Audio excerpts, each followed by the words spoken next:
Hi, my name is John Alzheimer, and I'm a credit expert who contributes to creditcardinsider.com.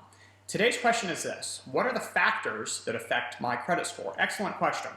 So there are two primarily used credit scores in the world of personal finance: the FICO score and the Vantage Score credit score.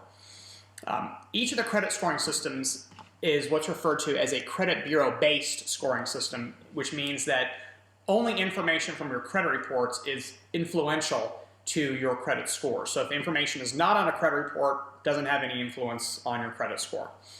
There are generally 5 factors, think of a pie chart if you will, 5 factors that make up the pie that determines the amount of points that you're going to earn and your final credit score.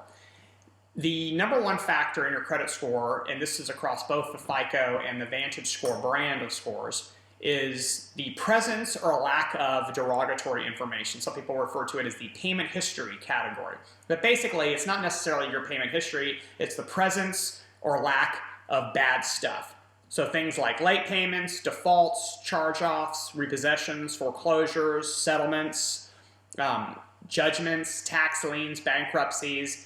Anything that you would look at on a credit report and say, yeah, that's bad. That means a bill wasn't being paid and somehow it was escalated to a point where the lender was reporting me as being delinquent to a credit bureau. Generally speaking, that's going to be the most influential component in any credit scoring system. In FICO, on the FICO pie chart, it's worth 35% of the points in your score, which is interesting because that means that 65% of your score has nothing to do with whether or not you pay your bills on time, and that's actually kind of counterintuitive for most people. They can't kind of wrap their heads around that 2/3 of their points have nothing to do with the amount, whether or not they're making their payments. The second most influential factor in your credit scores is your debt. So the amount of debt, the type of debt, how many accounts with balances, and then some pretty important ratios. One of the ratios that is often discussed in the news is called revolving utilization. And revolving utilization is kind of an industry term. In English, what it means in layman's terms, it's the debt to limit ratio on your credit cards. So in other words, it's the balances on your credit cards relative to the credit limits on your credit cards expressed as a percentage. It's calculated like this. If you have a $500 balance on your credit cards and you have $1,000 of aggregate credit limits on your credit cards, 500 divided by 1,000 is 0.5 times 100 is 50%. So that utilization percentage is not worth 30% of the points in your score. That's a myth. That's actually the entire debt category is worth roughly 30% of the points in your score.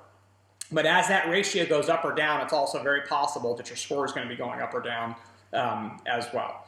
So you're going to want to keep your credit card balances to a minimum and keep the balances across cards to a minimum as well. So it would be great if you could limit your balances to maybe only 1 or 2 credit cards versus 9 credit cards. Those are 2 of the very important factors. There are some factors that are secondary and are not terribly important. One of them is your what's referred to as time in file, or the age of your credit report. And essentially, there are 2 ways this is calculated. First is the oldest account on the credit report, which essentially sets the date of birth or the age of the report, because the date opened is actually present on all of your accounts. The next measurement that's taken out of that category is the average of all of the accounts on the credit report. So if you have 2 accounts, one that's 10 years old and one that's 5 years old, the average is 7.5, and so that age is also going to be influential in your score. You want that age to be older.